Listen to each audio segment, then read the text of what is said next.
مردوں کی نسبت اگر آپ فیکٹریوں میں جائیں، اسکولوں کالجوں میں اسپتالوں میں جائیں، اور دوسرے اس طرح کے مسائل جو ہیں خواتین کے حوالے سے زیادہ جبر نظر آتا ہے، اور اس کے خلاف ہمیشہ ہمارے پروگرام میں، ہماری ایجوٹیشن میں، ہمارے پولیٹیکل پروگرام میں آپ کو خواتین کی آزادی نظر آئے گی. لیکن ہم سمجھتے ہیں کہ خواتین کی آزادی کیسے حاصل ہو سکتی ہے؟ اس کے لیے سماج کو تبدیل کرنا پڑے گا، اس سرمایہ دارانہ نظام کو ختم کرنا پڑے گا، اس سرمایہ دارانہ رشتوں کو ختم کرنا پڑے گا، تب ہی خواتین کی آزادی ممکن ہوگی. جبکہ فیمنسٹ یہ کہتے ہیں کہ اسی نظام کو تبدیل کیے بغیر اس کے اندر جو ہے وہ پیٹریارکی کے خلاف لڑائی لڑتے ہوئے نظر آتے ہیں کہ جی مرد ہے اگر یہ سارے ٹھیک ہو جائیں اور عورتوں پہ اچھے بن جائیں اور جبر کرنا چھوڑ دیں تو خواتین کو جو ہے ان کے حقوق مل سکتے ہیں. پھر یہ یہاں تک بات کرتے ہیں کہ جی خواتین اگر سرمایہ دار خواتین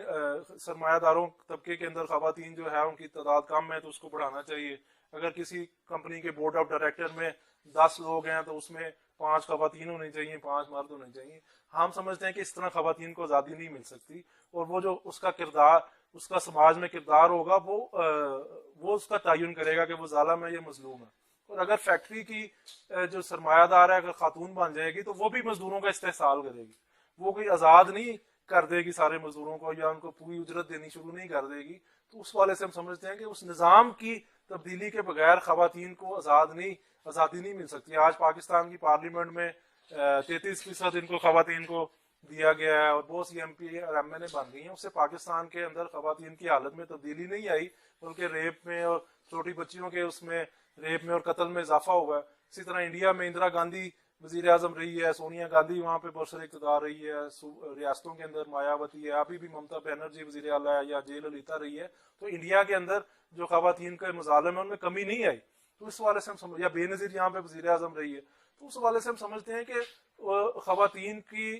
جو شمولیت ہے حکمران طبقے میں یا فیکٹریوں کے مالکان میں بننے سے جو فیمنسٹوں کے جس طرح کا طریقہ کار ہوتا ہے اس سے مسئلہ حل نہیں ہوتا بلکہ سماج کی تبدیلی کا جو ہے وہ طریقہ کار ہے. لیکن فیمنسٹ یہ کہتے ہیں کہ بھائی نہیں، یہ جو مظالم ہے یہ اس سماج کے اندر جو تمام تر سٹرکچرز ہیں ان کی وجہ سے ہیں. یہاں تک کہ یورپ اور امریکہ میں انہوں نے کہا کہ چونکہ آپ ان کے لیے علیحدہ الفاظ استعمال کرتے ہیں، عورت کو شی کہا جاتا ہے اور مرد کو ہی کہا جاتا ہے، یہ بھی ظلم ہے. اور یہ الفاظ اگر تبدیل کر دیے جائیں عورتوں کے لیے جو ہوتے ہیں تو اس سے عورتوں کا جبر ختم ہو سکتا ہے. اس لیے اب کینیڈا اور امریکہ میں ہی اور شی کی بجائے آپ اگر دیکھتے ہیں ان کی تقریریں وغیرہ وہ دے کا لفظ استعمال کرتے ہیں. آپ واٹس ایپ وغیرہ میں بھی، آپ فیس بک میں بھی اکثر ایسے آپ کو دے کا لفظ استعمال ہوتا ہوا نظر آتا ہے. اس کو کہتے ہیں جینڈر نیوٹرل پروناؤنز آپ استعمال کریں. اس سے جو ہے وہ عورتوں کا استحصال اور عورتوں پہ ظلم جو ہے وہ ختم ہو جائے. یعنی کہ سماج کی تبدیلی کی ضرورت نہیں ہے. عورتوں کو گھر کی وہ قید سے اور وہ جو ان کو ٹوپی والا برقع پہنایا ہوتا ہے اور ان کو جو کوڑے مارے سنسار کیا جا رہا ہے وہ ضرورت نہیں ہے. صرف جو وزیرستان کے اندر یہ کامریڈ بیٹھے ہیں عورتوں کو جو ہے وہ عورت کہنا بند کر دیا جائے، ان کو مرد کہنا شروع کر دیا جائے تو ان کو استحصال ختم ہو جائے گا. یہ جو عورتوں والے نام ہیں ان کی جگہ ان کے نام بھی مردوں والے جو ہے وہ رکھنے شروع کر دیں. تو اس قسم کے جو آپ کو رجحانات نظر آئیں گے کہ صرف زبان کو کہتے ہیں کہ مسائل جو ہے ان کی بنیاد جو ہے الفاظ کے استعمال میں ہے یا وہ اسی نظام کو قبول بنانے کے لیے اسی طرح کرتے ہیں. اسی طرح امریکہ میں آپ نے پچھلے دنوں دیکھا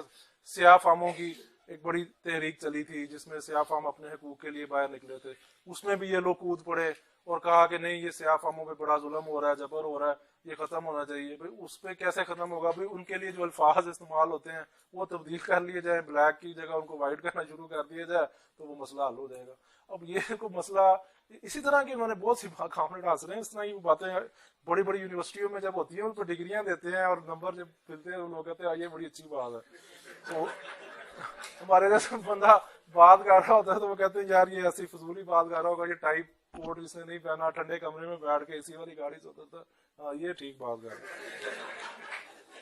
ہے. یہ بیسیکلی جو ہے وہ ہمیں نظر آتا ہے کہ سبجیکٹو آئیڈیالزم جو ہے وہ نظر آتا ہے کہ ہم اپنے طور پہ کسی بھی چیز کو معنی دے سکتے ہیں اور کسی بھی چیز کا. اسی طرح جو مائنورٹیز کے اوپر پاکستان کے اندر مظالم ہو رہے ہیں جو ہندوؤں کے ساتھ یا کرسچن ہیں یا اور دوسرے ہیں تو اس کو بھی ہم صرف ان کے الفاظ تبدیل کر دیں گے تو وہ مظالم جو ہے وہ ختم ہو جائیں گے. یہ اس طرح کی باتیں کہتے ہیں جبکہ ہم سمجھتے ہیں کہ وہ جو سارے مظالم ہیں وہ سماج کے ساتھ جڑے ہیں. اسی طرح وہ پھر جب میں نے بات کی کہ وہ فیمنزم کی جب بات کرتے ہیں تو ہم سمجھتے ہیں کہ خواتین کی آزادی کی جدوجہد جو ہے وہ محنت کش طبقے کی جدوجہد کے ساتھ مل کے اور پھر ایک طبقاتی لڑائی کے ذریعے ہو سکتی ہے. لیکن وہ طبقے کی جو لڑائی ہے یا مزدور طبقے کی جو کلیدی اہمیت ہے یا ایک فیصلہ کن اہمیت ہے اس کو تسلیم نہیں کرتے. اسی طرح جو مظلوم قومیتوں کی لڑائی ہے, آپ سمجھتے ہیں کہ ان پہ جبر ہے, ان کے اوپر بہت زیادہ مظالم ہو رہے ہیں, استحصال کیا جا رہا ہے, اور وہ ختم کرنے کے لیے یہاں پہ ایک طبقاتی کشمکش کے اور سرمایہ دارانہ نظام کو ختم کرنے کی ضرورت. اب وہ یہ کیا کرتے ہیں کہ وہ سارے مظالم کو جو ہے وہ پیرالل کے اندر دیکھنا شروع کر دیتے ہیں. وہ کہتے ہیں کہ ہر شخص کا جو ظلم ہے, وہ جو فیمنسٹ ہیں, جو خواتین ہیں, ان کے اوپر بھی جبر ہو رہا ہے, ان کو اپنے حقوق کے لیے الگ سے جدوجہد. انہوں نے پچھلے عرصے میں اسپین میں چلایا تو, لیکن وہ سب لوگ اس لیے باہر نکل آئے 8 مارچ کو, لاکھوں لوگ, تقریباً 20 لاکھ کے قریب احتجاج ہوا. تو سارے لوگ اس لیے نکلے تھے کہ وہ خواتین کے حقوق کی آزادی کی بات کر رہے تھے. وہ سمجھتے تھے کہ خواتین کے اوپر جبر ہو رہا ہے, یا اور پولینڈ میں ابارشن رائٹس کے حوالے سے خواتین کا بہت بڑا احتجاج ہوا. لیکن ہم سمجھتے ہیں کہ وہاں پہ جو فیمنسٹ تھی انہوں نے کہا کہ نہیں, اس مظاہرے میں مردوں کو نہیں آنا چاہیے, یہ صرف عورتوں کا مظاہرہ ہے, اس میں مرد کیا کرنے آئے, اس لیے ان کو باہر نکالا جائے. تو وہاں پہ لوگوں نے مذاق اڑایا کہ بھئی وہ جو مرد ہیں جو سمجھتے ہیں کہ خواتین پر جبر نہیں ہونا چاہیے, ان پہ ظلم کا خاتمہ ہونا چاہیے اور اس کے خلاف جدوجہد ہونی چاہیے, ان کو ساتھ آنے کی اجازت ہونی چاہیے, اور وہ لاکھوں کی تعداد میں باہر نکلے اور ان کو ویلکم کرنا چاہیے. لیکن فیمنسٹوں کا موقف تھا کہ نہیں, عورتوں کی جو لڑائی ہے وہ عورتوں کو لڑنی. اسی طرح جو بلیک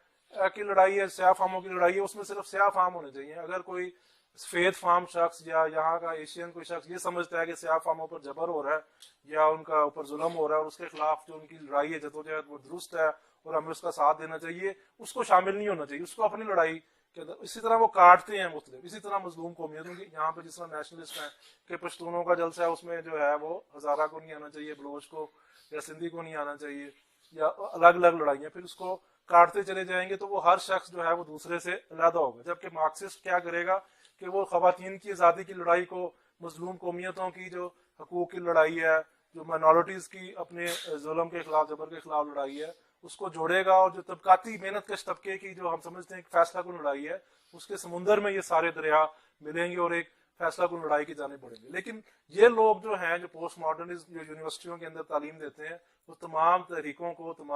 وہ مانتے ہیں کہ یہ ظلم ہو رہا ہے, سیاہ فاموں پہ بھی ظلم ہے, خواتین پہ بھی ظلم ہے, لیکن یہ کہتے ہیں کہ ان کی لڑائیاں الگ الگ ہیں اور ان کو جو ہے وہ ساتھ نہیں ہونا چاہیے. پھر کسی نے کہا کہ اگر ایک عورت ہے لیکن وہ سیاہ فام ہے, تو انہوں نے کہا کہ اس کو باقیوں پر فوقیت حاصل ہے. تو انہوں نے کہا کہ یہ عورت ہے, سیاہ فام ہے اور ڈسیبل ہے, تو اس پہ بھی فوقیت حاصل ہے. تو وہ جو آپ کا وہ تعین ہوگا ووٹنگ رائٹ کا, یا آپ کس کے تنظیم کے آپ صدر بن سکتے ہیں, سیکرٹری بن سکتے ہیں, وہ اس حوالے سے ہوگا کہ آپ کتنے مظلومیت کی پرتیں آپ میں زیادہ ہوتی چلی جائیں گی. اس بات پر نہیں کہ آپ کیا بات کر رہے ہیں, آپ کا سیاسی موقف کیا ہے, آپ کا نظریاتی موقف کیا ہے, آپ کا محنت کش طبقے کی تحریک کے ساتھ کیا ہے. تو اس کو جو ہے وہ استعمال, اس نظریے کو بیسیکلی جو سامراجی قوتیں ہیں یا جو حکمران طبقات ہے وہ لوگ تحریکوں کو تقسیم کرنے کے لیے بھی استعمال کرتے ہیں, محنت کش طبقے کو تقسیم کرنے کے لیے استعمال کرتے ہیں. بلکہ یورپ وغیرہ میں جو ٹریڈ یونین کے اندر جو بیوروکریسی بیٹھی ہے, وہ لیڈر بیٹھے ہیں, وہ ان کو اس چیزوں کو استعمال کرتے ہیں محنت کش طبقے کی تحریک کو تقسیم کرنے کے لیے کہ نہیں خواتین کی نمائندگی ہونی چاہیے. اب جس طرح یہ ہیلری کلنٹن کی آپ نے کمپین دیکھی ہوگی کہ وہ چاہ رہی تھی کہ مجھے اس بنیاد کے اوپر ووٹ دیا جائے کیونکہ میں ایک عورت ہوں, اور امریکہ کے اندر بہت بڑے پیمانے کے اوپر عورتوں نے اس پہ ریئیکشن, غصہ شو کیا اور ٹرمپ کو ووٹ دیا. انہوں نے کہا کہ تم عورت ہو لیکن تم کس طبقے کی نمائندگی کر رہی ہو, تمہارے جو سارا کردار ہے, یہ جو تمہارا سیاسی موقف ہے, وہ سامراجی طبقے کی اور حکمران سرمایہ دار طبقے کے مفادات کی ترجمانی کرتا ہے. اس لیے ہم تمہیں ووٹ نہیں دیں گے کہ صرف تم اس لیے عورت ہو تمہیں ووٹ دے دیا جائے, بلکہ تمہارے نظریات اور تمہارے سیاسی موقف کی بنیاد کے اوپر جو ہے وہ تمہیں ووٹ دیا جائے گا. اور اس کو ریجیکٹ کیا ہے ہیلری کلنٹن کو. آپ دیکھ سکتے ہیں کہ حالانکہ, اور جس دن ٹرمپ نے, آپ کو یاد ہے کہ حلف اٹھایا ہوگا, اس دن امریکہ کی تاریخ کا سب سے بڑا عورتوں کے حقوق کے لیے مظاہرہ ہوگا, جس میں لاکھوں کی تعداد میں, تقریباً ایک اندازے کے مطابق 45 لاکھ لوگ اس دن احتجاج کر رہے تھے امریکہ کی سڑکوں کے اوپر. ایسے ایسے شہر تھے امریکہ کے جس کا نام بھی لوگوں نے نہیں سنا تھا, نیو یارک اور واشنگٹن میں, وہاں بھی احتجاج ہوئے. بوسٹن شہر کے اندر جو احتجاج تھا, اس کے اندر جو لوگ آرگنائز کر رہے تھے, ان کا خیال تھا کہ ہم شہر کے ایک کونے سے شروع کریں گے ریلی اور دوسرے کونے تک لے کے جائیں گے. لیکن صبح جب وہ آئے تو وہ پورا رستہ ہی لوگوں سے بھرا ہوا تھا, یعنی کہ ریلی نکالنے کی گنجائش ہی شہر کے اندر ختم ہو گئی تھی. ساری سڑکوں پر لوگ ہی لوگ تھے. یہ میں آپ کو 22 جنوری یہ 2016 کی بات بتا رہا ہوں. تو لاکھوں لوگ ٹرمپ کے خلاف نکل آئے, اور وومن مارچ اس کو کہا جاتا ہے کہ عورتوں, کیونکہ ٹرمپ کا عورتوں کی طرف انتہائی تضحیک امیز رویہ تھا اور تذلیل امیز رویہ تھا، اس کے خلاف لاکھوں لوگ سڑکوں کے اوپر نکلے، لیکن انہوں نے ہیلری کلنٹن کو ووٹ نہیں دیا کہ وہ عورت ہے اور چونکہ وہ ایک مرد کا خلاف کھڑی ہے، اس لیے کیونکہ اس کا جو سیاسی اور نظریاتی موقف تھا وہ عوام دشمن اور خواتین کو، جس طرح انہوں نے کہا کہ تعلیم کے اس کی جو پالیسی ہیں، صحت کی پالیسی ہیں، اس میں خواتین جو ہیں وہ متاثر ہوں گی. جس طرح بے نظیر کی حکومت میں ہم دیکھ سکتے ہیں کہ جو عورتوں کو کوئی صحت کی بہتر سہولتیں نہیں مل گئیں یا تعلیم اور عورتوں کی اس میں اضافہ نہیں ہوا، بلکہ آج بھی پاکستان کی جو خواتین ہیں 75% وہ ناخواندہ ہیں. تو اس حوالے سے یہ لوگ کیا کرتے ہیں کہ یہ اس کو عورتوں کی تحریک کو، جو سیاہ فاموں کی تحریک ہے، مظلوم قومیتوں کی تحریک ہے اور دوسری ہے، ان کو ایک دوسرے سے کاٹتے چلے جاتے ہیں اور آخر میں کہتے ہیں کہ ہر بندے کی لڑائی دوسرے سے مختلف ہے اور ایک انڈیویجولزم کو فروغ دیتے ہیں. اور اس میں جو ہے وہ آپ کو ایک نیا جو ہے وہ نظر آ گیا جی، کوئر تھیوری ہے. وہ کہتے ہیں جی میرے ذہن کے اندر جو کہتے ہیں کہ جو مرد اور عورت کا جو آپ پہ بنایا گیا ہے، یہ بھی سماج کی طرف سے آپ پہ مسلط کیا گیا کہ آپ مرد ہیں، آپ عورت ہیں. تو اگر میں سوچنا شروع کر دوں کہ میں مرد نہیں ہوں تو میں عورت ہوں، تو یہ بھی میرا حق ہے، اور اگر کوئی اس کو تسلیم نہیں کرتا تو یہ میرے پہ ظلم ہو رہا ہے. کامریڈ اس پہ ہنسیں گے، لیکن یہ باقاعدہ یونیورسٹیوں کے اندر پڑھایا جا رہا ہے اور اس کی باقاعدہ ڈگریاں دی جا رہی ہیں اور بڑے بڑے پروفیسر بڑے بڑے گمبھیر لہجے کے اندر یہ ساری ڈسکشن اتارتے ہیں اور اس پہ بڑے بڑے احتجاج بھی وہاں پہ کرتے ہیں. وہ کہتے ہیں کہ یہ بالکل ایک سبجیکٹو چیز ہے کہ معروف سے کٹھی ہوئی چیز ہے کہ میں جو بھی سوچنا شروع کر دوں یا میں مرد اور عورت کے علاوہ کوئی اپنے آپ کو جنس بنا کے رکھنا چاہوں تو مجھے حق ہونا چاہیے. اور یہ فارم جب مجھے دیا جاتا ہے اس پہ کہا جاتا ہے کہ آپ میل یا فیمیل میں سے ایک پہ ٹک کریں، یہ میرے پہ ظلم ہے، مجھے اختیار ہونا چاہیے کہ میں کسی پہ بھی ٹک نہ کروں یا دونوں پہ ٹک کر دوں یا کوئی تیسرا. تو یہ اگر نہیں ہوگا تو میرے پہ بڑا ظلم ہو جائے گا اور میں بہت آنسو اس کے بہتے چلے جا رہے ہیں لوگوں کے. تو یہ اس قسم کی تحریکیں اور یہ اس قسم کے نظریات ہیں جو ہمیں پوسٹ ماڈرنزم کی شکل میں نظر آتے ہیں. اس میں آپ کو دیریدا کا نام نظر آئے گا. اس میں بہت سے ایسے جو فلاسفر ہیں وہ اپنے آپ کو مارکسسٹ کہتے ہیں، جس میں اڈورنو ہے، التوزر ہے، مارکوزے ہے یا اس قسم کے لوگ ہیں. اور یہ بہت سے ایسے لوگ ہیں جو کچھ لوگ تو براہ راست امریکہ کے CIA کے پے رول پہ تھے اور بظاہر کہہ رہے تھے کہ ہم فاشزم کے خلاف ہٹلر کے کام کر رہے ہیں اور یہ کام کر رہے ہیں، اور وہ امریکہ کے پے رول پہ تھے. اور کچھ لوگ اس میں ڈائریکٹ نہیں تھے لیکن انڈائریکٹلی CIA نے اور امریکہ نے ان کو یوز کیا. ابھی پچھلے عرصے میں CIA نے اپنی ایک وہ، کیونکہ وہ 50 سال بعد اپنی بہت سی کارروائیاں ریلیز کر دیتے ہیں، تو انہوں نے ریلیز کی. انہوں نے کہا کہ فرانس کی یونیورسٹیوں کے اندر یہ 50s اور 60s میں جب یہ ڈسکشن کی جا رہی تھی تو انہوں نے اس کو اپریشیٹ کیا تھا CIA نے. انہوں نے کہا تھا کہ یہ مارکسزم سے اور سوویت یونین کے خلاف لوگوں کو بھڑکا رہے ہیں اور مارکسزم سے متنفر کر رہے ہیں، جو کہ ہمارے فائدے کے لیے چیز ہے. اور یہ انہوں نے لکھا ہوا ہے کہ ہمیں ان کی کھل کر حمایت نہیں کرنی لیکن خفیہ طور پر ان کے کتابوں کی، رسالوں کو پروموٹ کرنا ہے. ہم نے ان کو یونیورسٹیوں کے اندر اعلیٰ عہدے دینے ہیں تاکہ یہ نظریات جو ہیں وہ پھیلتے چلے جائیں. کہ باقاعدہ CIA کی اس میں رپورٹ میں شائع ہو چکا ہے. اور اس نے اڈورنو کا نام ہے اور اس طرح کے جو پروفیسرز ہیں جو پوسٹ ماڈرنسٹ اپنے آپ کو کہتے ہیں. اور اس کی ایک اور بڑی وجہ جو ہے وہ ہمیں نظر آتی ہے، جو 1968 کا جو انقلاب تھا. کامریڈس کو شاید پچھلے ہم نے اس میں اسکول میں ڈسکشن کی تھی کہ یہ نصف صدی ہے جو ہم سیلیبریٹ بھی کر رہے ہیں. آگے اس کو آرٹیکلز مزید آئیں گے. 1968 کے اندر پوری دنیا کے اندر ایک انقلابات کی لہر تھی اور سب سے بڑی جو انقلاب تھا وہ فرانس کے اندر اس کو آیا تھا، جس کو مئی 68 کہا جاتا ہے کہ 20ویں صدی کی سب سے بڑی ہڑتال جو نظر آئی، جس نے پورے فرانس کو جام کر کے رکھ دیا تھا. وہ ایک نظر آئی جس کے اندر ہم سمجھتے ہیں کہ کمیونسٹ پارٹی کی، اسٹالنسٹ قیادت کی غداری تھی، ٹریڈ یونین لیڈرشپ کی غداری تھی. ورنہ فرانس میں اس دن ایک سوشلسٹ انقلاب کیا جا سکتا تھا. اسٹوڈنٹس کی بہت بڑی تحریک تھی، مزدوروں کی تحریک تھی. اور اس کو جب یہ لوگ نہیں سمجھ سکے، اس کی ایک تو پریڈکشن یہ لوگ نہیں کر سکے، اس کا کوئی پرسپیکٹو نہیں دے سکے تھے، اور اس انقلاب نے بیسیکلی ان کو حیران اور پریشان کر دیا تھا. اور یہ پھر مارکسزم کی نئی تشریح ہاتھ کر کے اور اس طرح کے نظریات پھیلا کر اس ساری تحریکوں کو زائل کرنے کی کوشش کر رہے تھے. ان کے بڑے بڑے آپ کو یونیورسٹیوں کے اندر اس طرح کے نام نظر آئیں گے، ایلن باڈیو ہے، فوکو ہے. یہ سارے مزدور دشمن اور عوام دشمن نظریات انہوں نے پھیلائے اور مارکسزم کے خلاف پروپیگنڈا کرنے والوں میں یہ سر فہرست تھے. اور اس طرح کے ڈریدا کا اس میں نام ہے بہت زیادہ لیا جاتا ہے، جو ڈی کنسٹرکشن کی اس نے نظریہ دیا. وہ سارا عوام دشمن یہ اسی آئیڈیالزم کی سبجیکٹو آئیڈیالزم ہے بیسیکلی، کہ میں اپنے خیال سے کچھ بھی جو ہے وہ تشریح دے سکتا ہوں کسی بھی چیز کو. تو اس حوالے سے ہمیں نظر آتا ہے کہ ہمیں ان رجحانات کی، جو محنت کش طبقے کی تحریک کو نقصان پہنچانے کی اور جو تحریکوں کو زائل کرنے کی کوششیں ہیں، اس کے خلاف لڑائی لڑنی چاہیے. اور یہ آپ کو مختلف یونیورسٹیوں میں نظر آئے گا. وہ آپ کو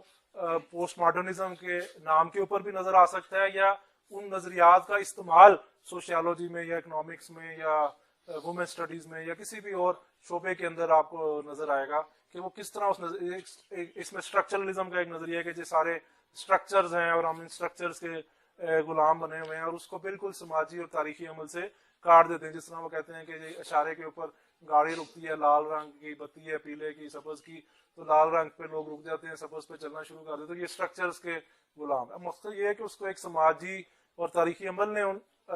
رنگوں کو وہ مطلب دیے. ان کو کہا نہیں, سماج کوئی بھی رنگ کو کسی مطلب دے دیتا ہے تو وہ ایک خاص قسم کا اسٹرکچر بنا کے وہ جبر کرنا شروع کر دیتا ہے ہمارے پہ, اور ہمیں اس لال بتی اور ہرے بتی کے جو جبر ہے اس کے خلاف لڑائی لڑنی چاہیے.